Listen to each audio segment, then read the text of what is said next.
Hello my YouTube family.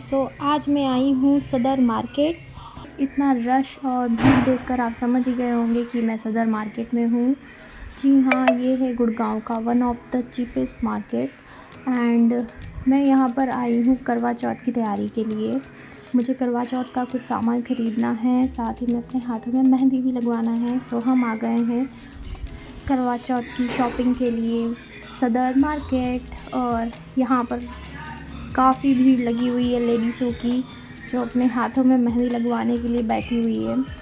और मैं office से आने के बाद मार्केट आई थी तो तब तक काफ़ी ज़्यादा रश हो गया था और जो भैया यहाँ पर मेहंदी लगा रहे थे उन लोगों की डिमांड भी बहुत हाई होती जा रही थी, इसलिए मैं एक-एक करके चेक कर रही थी पहले कि कौन कितना अमाउंट ले रहा है मेहंदी लगाने के लिए। और ये सच में बहुत ज़्यादा एक्सपेंसिव रेट बता रहे थे और मेहंदी भी कोई इतनी ख़ास नहीं लगा रहे थे, क्योंकि क्या होता है ना, लोग सुबह से लगाते हैं और शाम तक लगाते लगाते ये लोग भी थक जाते हैं, तो बस थोड़ी देर अच्छा बनाते हैं, उसके बाद फिर ये लोग इतनी सफाई से नहीं बनाते हैं। मैं एक-एक करके सबके पास जाके पूछ रही थी। कोई बोल रहा था कि 10 मिनट बाद आना, 15 मिनट बाद आना, और कोई लगा रहा था अच्छी नहीं लगा रहा था बट रेट ज़्यादा बता रहा था। और मेरी आदत है कि मैं पहले सब दूर पूछ कर आती हूँ, उसके बाद फ़ाइनल डिसीज़न लेती हूँ कि मुझे किससे क्या करना है। इसलिए मेरे साथ शॉपिंग करने आने वाले हमेशा परेशान हो जाते हैं, क्योंकि मैं डायरेक्टली किसी एक शॉप पे जाके कुछ नहीं ख़रीदती, पहले सब कुछ चेक करके आती हूँ, उसके बाद रिटर्न जाती हूँ। तो यहाँ पर कुछ थे जो बहुत अच्छी मेहंदी लगा रहे थे बट बहुत ज़्यादा रेट बता रहे थे और उनकी पहले से बुकिंग थी, तो यहाँ पर एक-एक 2-2 घंटे वेट करना पड़ रहा था। और फिर मुझे दिखा कि आगे और भी है जो मेहंदी लगा रहे हैं बट कोई भी फ्री नहीं था और मैं बहुत ज़्यादा लेट भी हो रही थी। तो फिर एक दो मुझे दिखे जिनसे मैंने बात की, बट मैं फिर भी आगे और देखने गई कि और कहाँ-कहाँ पे मेहंदी लग रही है। फिर एक भैया ने हमें आवाज़ लगाई कि आप इधर आ जाओ, हम आपको बहुत अच्छी मेहंदी लगा कर देंगे।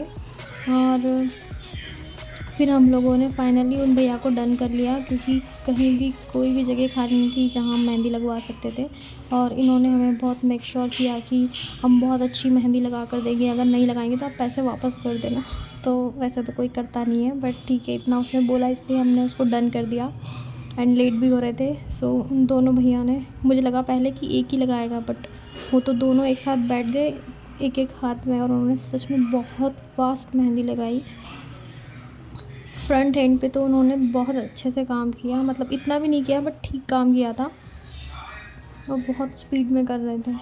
और मेरे जो बोला उनको कि ऐसा बनाना, उसके अपोज़िट ही उन्होंने काम किया।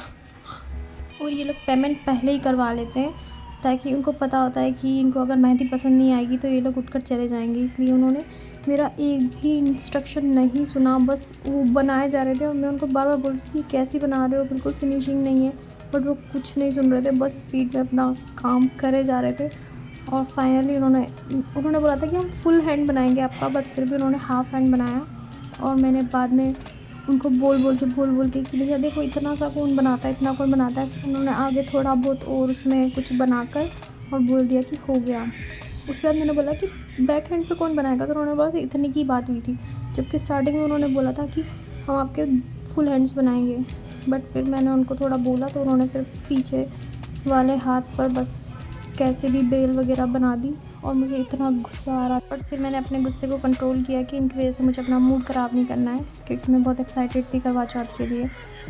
फिर मैं आ गई अपनी करवा चौथ की पूजा का सामान लेने के लिए, और यहाँ से मुझे लेना था अपनी पूजा के लिए थाली और जो सेट आता है पूरा डेकोरेट करा हुआ वो, बट इसमें करवा नहीं था, मिट्टी वाले करवे से पूजा होती है, इसलिए फिर मैंने आगे आंटी ने छोटी सी दुकान लगा रखी थी, वहाँ से मैंने लिया करवा और पूजा करने के लिए सामान। और फिर हम लोग आ गए सीधा घर पर, और घर आकर ये है मेरा फाइनल मेहंदी वाले हाथों का लुक। और यहाँ घर आने के बाद मैं कर रही थी बिल्कुल VIP एंट्री, क्योंकि मुझे कुछ काम नहीं करना था, मेरे हाथों में लगी थी मेहंदी। तो खाना भी पतिदेव को ही सर्व करना था और मैं उनको ऑर्डर दे रही थी कि जाओ TV चलाओ, अब हम आराम करेगा। और फिर क्या था, हमने बिग बॉस चलाकर बैठ गई आराम से, और यहाँ मैं एंजॉय कर रही थी बिग बॉस। नेक्स्ट मॉर्निंग मैंने अपनी मेहंदी रिमूव कर ली थी और ये है मेरी मेहंदी का रंग। काफ़ी प्यारा आया था रंग, और रचने के बाद भी मेहंदी काफ़ी अच्छी लग रही थी।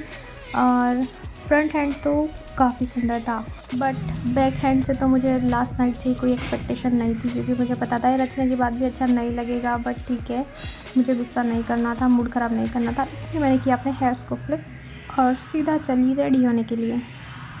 तो यहाँ पर मैं कर रही हूँ अपने हेयर्स को कर्ल, और मुझे सबसे ज़्यादा टाइम अपने हेयर्स कर्ल करने के लिए लगता है, इसलिए मैंने स्टार्टिंग हेयर कर्लिंग से की, क्योंकि आज मुझे पहनना है साड़ी, और मुझे साड़ी पहनने में भी बहुत ज़्यादा टाइम लगता है, और एक बार में कभी भी मैं परफेक्टली साड़ी नहीं पहन पाई हूँ अभी तक। और यहाँ पर मेरी खुशी बहुत ज़्यादा झलक रही थी, क्योंकि ऐसा हुआ था पहली बार कि एक बार में मेरे कर्ल्स परफेक्टली बन गए थे, क्योंकि हर बार मुझे 2-3 बार उसको ठीक करना पड़ता है और वो बिगड़ जाता है बार बार। और यहाँ पर तो मुझे लग रहा था कि मेरे बाल इसमें ही चिपक गए, तो मैं डर गई थी, बट बाकी नहीं, थैंक गॉड कि वो चिपके नहीं और हो गया था ठीक से।